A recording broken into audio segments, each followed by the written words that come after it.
Muito bem. Então estamos falando aí da delação premiada.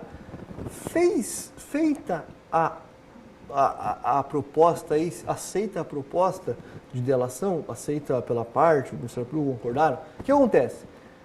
O delator vai ser ouvido. No que ele está sendo ouvido, ele vai renunciar ao direito ao silêncio. Isso é óbvio, né? Isso é óbvio. Faz a proposta, agora tem o direito ao silêncio. Não, tem que falar. Mas, super importante aqui, ele vai renunciar ao seu direito aí de, não de contar mentira, mas o seu direito de apresentar os fatos que ele quiser. Ou seja, se ele quiser ficar em silêncio com relação a isso, eu não vou falar. Não, você vai ter que falar sobre tudo, você vai ter que falar sobre tudo que for perguntado, sob pena aí do crime de falso testemunho. Ele vai estar sujeito ao compromisso legal de dizer a verdade. Tá? O delator tem obrigação de dizer a verdade. Em todos os atos de negociação, confirmação e execução da colaboração, o colaborador deverá sempre estar assistido por advogado. Nenhuma sentença será proferida com fundamento apenas nas declarações do agente colaborador. Com relação a isso, pessoal, é óbvio, tá? Por quê? Porque a colaboração, a delação não é prova. Não, professor, não. A delação não é prova.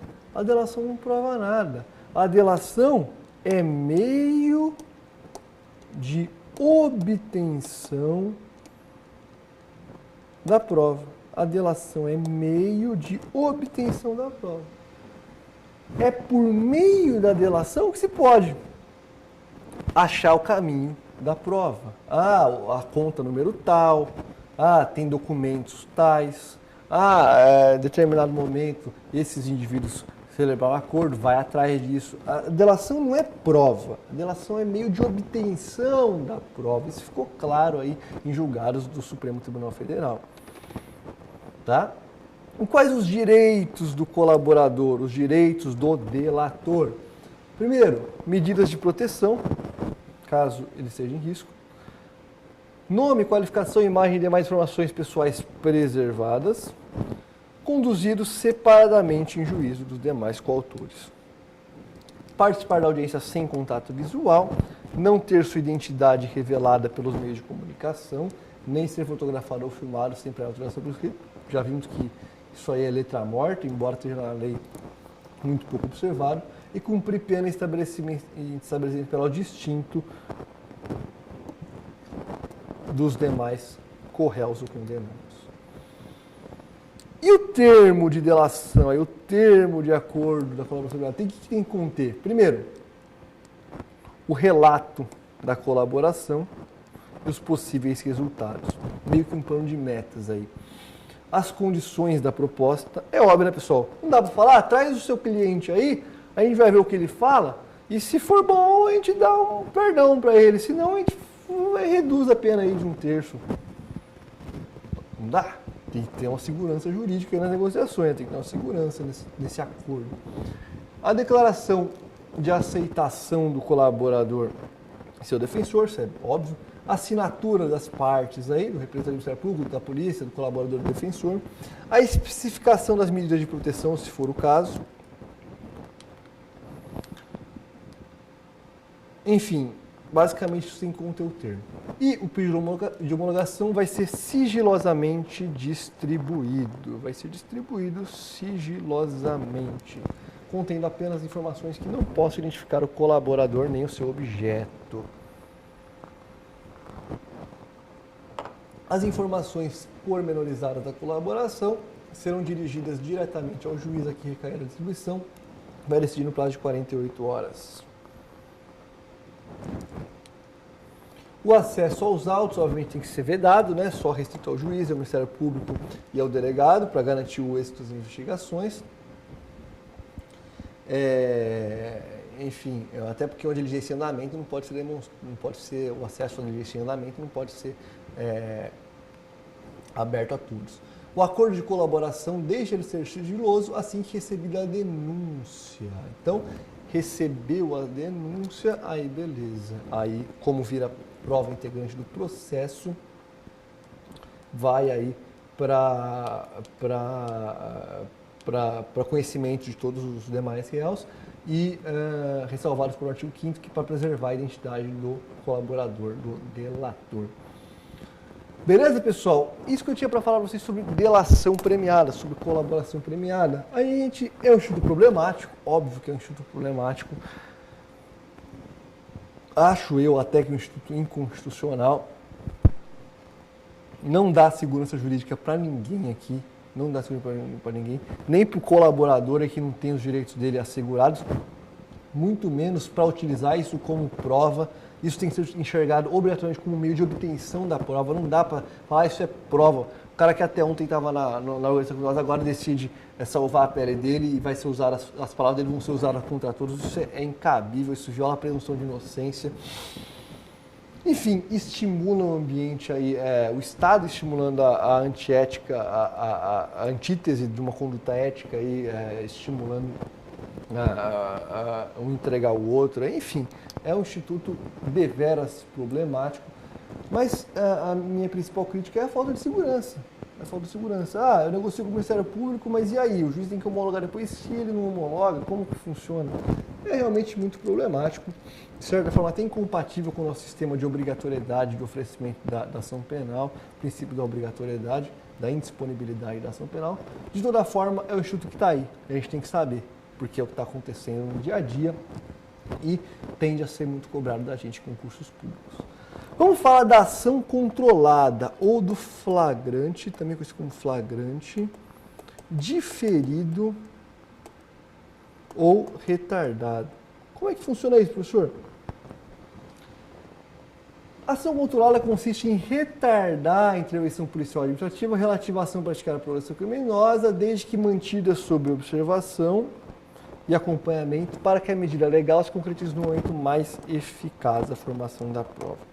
Como assim, professor? Tráfico internacional de drogas. Brasil, Espanha.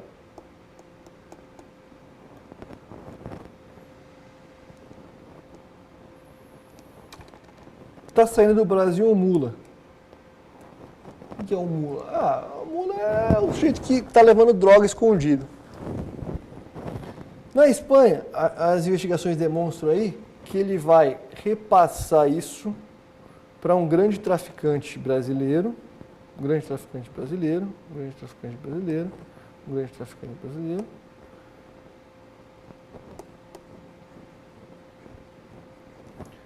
que cuida do intercâmbio aqui, Espanha, Brasil, que pilota tudo isso aqui, tá?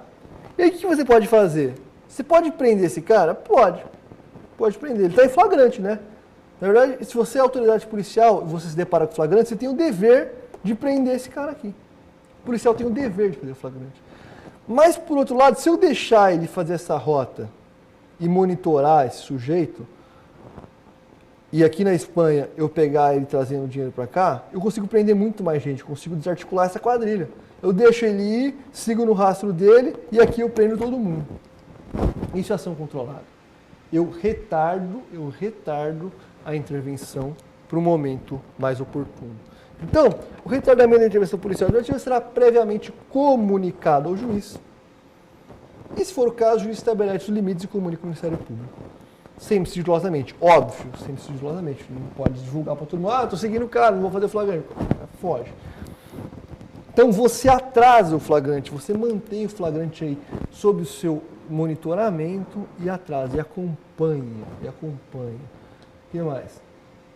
Se envolver transposição de fronteiras, como foi o caso que eu falei, o retardamento somente poderá ocorrer com a cooperação das autoridades dos países que figurem com prova itinerária. Porque se chegar lá eles liberam, ferrou, porque a gente não tem soberania lá.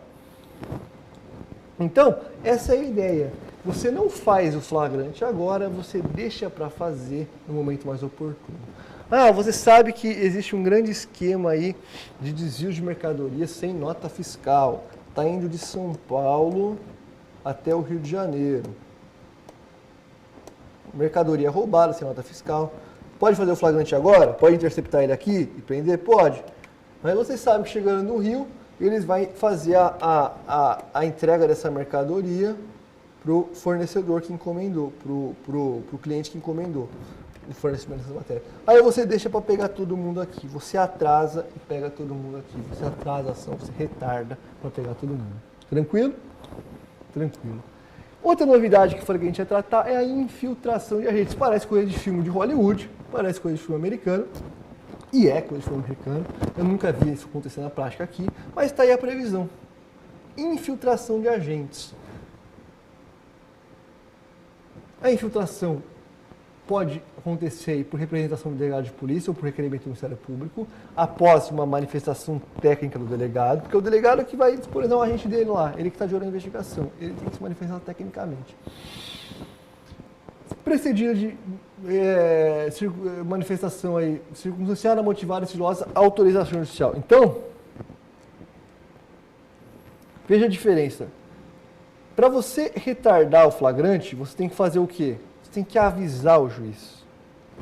O juiz tem que ser previamente comunicado. Por quê? Porque muitas vezes não dá para você falar, então eu estou flagrante aqui, tem que pegar autorização do juiz. Não. O agente policial, é o delegado que vai falar, bom, eu vou comunicar, ó, juiz, eu não estou fazendo flagrante, estou deixando. Comunicou o juiz, está comunicado, tá bom. Aqui não, aqui eu não preciso, estou infiltrando a gente. Não, calma, aqui eu preciso de autorização judicial. A autorização judicial estabelece os limites aí da infiltração de agentes, tá? Para que tem que acontecer para ter infiltração de agentes? Tem que haver indícios de infração penal de que trata o artigo 1º, ou seja, de organização criminosa. E, bem como outro requisito, a prova não pode ser produzida por outros meios.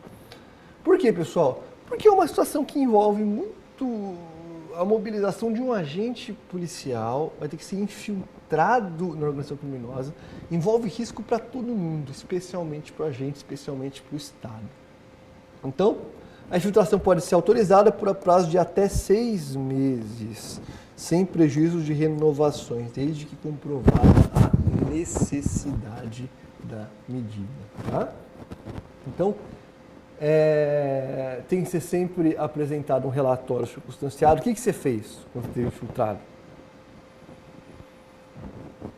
No curso do inquérito, o delegado poderá determinar a qualquer tempo o relatório da atividade. Bom, o que será que esse cara está fazendo?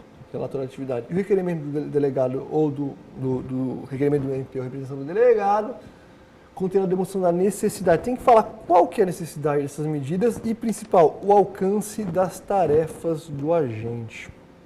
O que ele vai fazer lá? Aí, então, o pedido vai ser distribuído sigilosamente. Enfim, o que eu preciso? Avisos seguros com a gente. Se tiver sobre risco iminente, isso é importante. A operação será sustada imediatamente aí, mediante requisição do Ministério Público ou pelo delegado de polícia.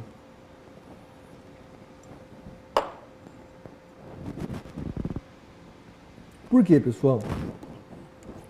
Porque não pode botar o cara lá a qualquer custo. Se tiver risco, cessa a infiltração. E aqui é a chave da questão. Que, de um lado, assegura em partes o agente infiltrado, mas de outro, coloca ele numa situação de extrema insegurança. O agente que não guardar em sua atuação a devida proporcionalidade com a finalidade responderá pelos excessos praticados. Veja bem, isso é muito complicado. Muito complicado.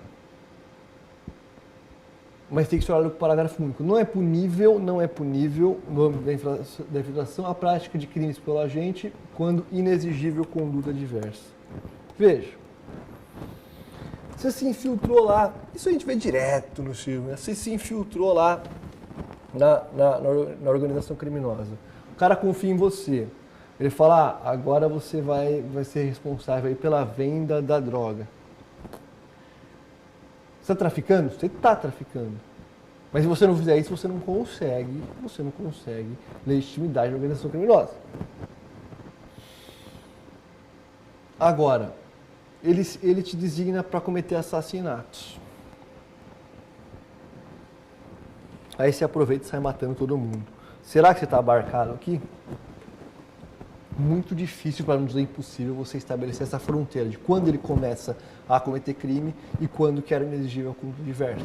Por isso que a lei fala em proporcionalidade, mas é claro que isso gera uma insegurança. Eu jamais gostaria de ser um agente infiltrado. Imagina a sua situação.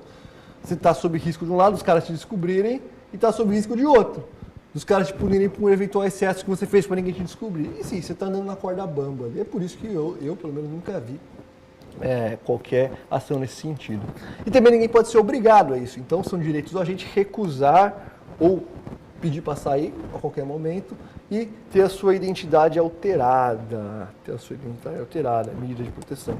Pode mudar de nome, tá?